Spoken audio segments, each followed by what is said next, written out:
The Kindness Snowflake, written by Jen Brewer, illustrated by Diana Del Grande. Read to you by the author, Jen Brewer. "It's snowing!" Mary cheered as she rushed down the stairs. Snowflakes gently fell from the sky, covering the ground like a fluffy white blanket. Her eyes widened. The white mounds sparkled like glitter. "It's so beautiful, Mom," she whispered excitedly. "Come look." "Wait till you see them up close," said Mom. She pulled out a magnifying glass, opened the door, and stuck her arm into the cold, snowy air. Snowflakes landed softly on her dark blue sweater. "Come take a peek." She held the magnifying glass over one snowflake. Mary peered through the lens. "Oh, that's so cool," she squealed. "It looks like a tiny star." "Snowflakes come in lots of different shapes," said Mom. She knew a lot about snow. Mom worked as a meteorologist. That's a big word for someone who can predict what the weather will be like each day. "Let's play a game," said Mom. "See how many shapes you can find." Mary leaned close to Mom's arm and peered through the magnifying glass. "Oh, that one looks like a needle," she pointed to the long, skinny flake. "And that one looks like a flower. I like that one." Mom pointed to a flake with straight edges. "What about this one?" Mary counted the sides. 1, 2, 3, 4, 5, 6. "We learned about this shape in school, but I can't remember what it's called." "It's called a hexagon," said Mom. "Oh, look at this one," Mary said, squinting at one. "It has 12 points. Mom leaned closer to examine it. Yes, some snowflakes come as twins. They fall together, so instead of 6 points, they have 12. "Why do they have so many shapes?" Mary asked. Mom smiled. "A tiny speck of dust or pollen way up in the sky collects a bit of water. As the air gets colder, more particles of water stick to it, each one making it heavier.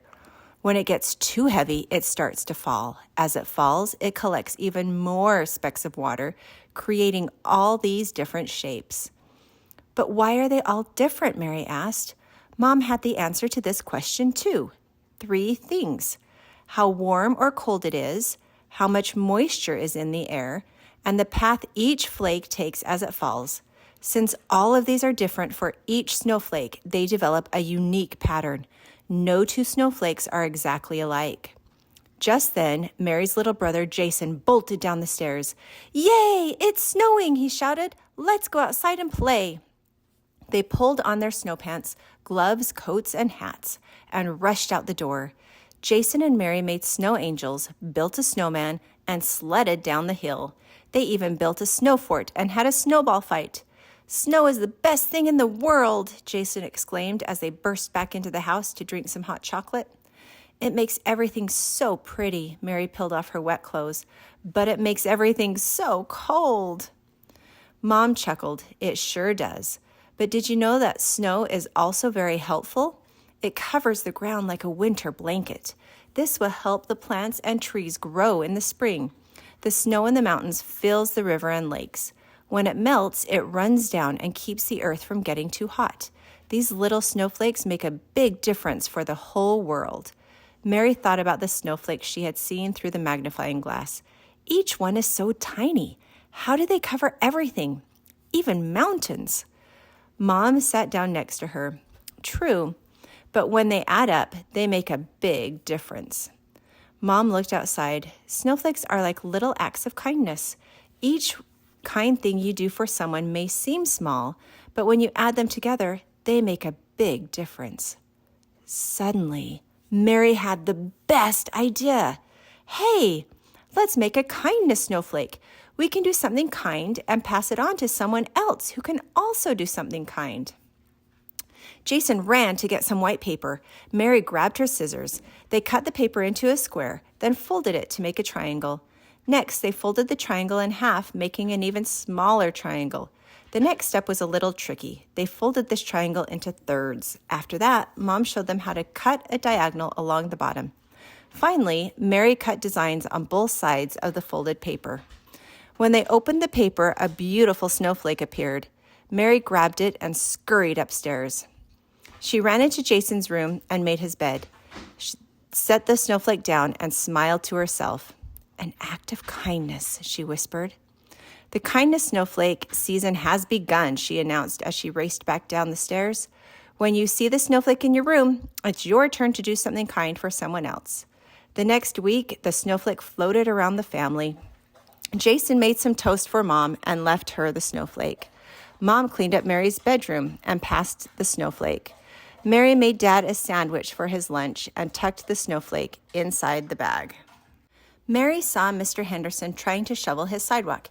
He had a big frown on his face.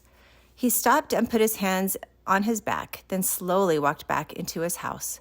She thought about all that snow covering his sidewalk. At dinner, Dad said, "Passing the snowflake around has been a fun way to help each other feel happy." Mary's eyes lit up. "Yes, and I know a way we can make other families happy too. Let's make kindness snowflakes for our neighbors. Maybe it will even make grumpy old Mr. Henderson smile." Mary and Jason cut out another snowflake. Mom attached a loop of yarn at the top. Then they wrote a note to send with it. "Little snowflakes falling down, when combined, transform the ground. Each one different as can be. The effects of many you can see. Small acts of kindness are the same, though each act may be small in name. When they add up all together, they make our whole world so much better. You've been passed the kindness snowflake. The turn is yours, a better world to make. So pass it on, in any way or amount, each act as unique as each flake counts." Everyone grabbed a shovel and headed next door. They shoveled the rest of Mr. Henderson's driveway. Then they hung the snowflake and note on the front door and sprinted back home. The neighborhood snowflake passing began. Mrs. Lopez took cookies to the Dixon family. The Martin kids walked Mrs. O'Leary's dog. Mary played with Mrs. Ming's little ones while she made dinner. "Knock, knock." Mary opened the door. What a surprise! There stood a not-so-grumpy Mr. Henderson holding a plate of brownies and a snowflake. With a big grin, he said, "Thank you for helping me feel special." It worked! A little kindness, just like a little snowflake, really can make our world a better place. The end. Now it's your turn. You can make your own kindness snowflake.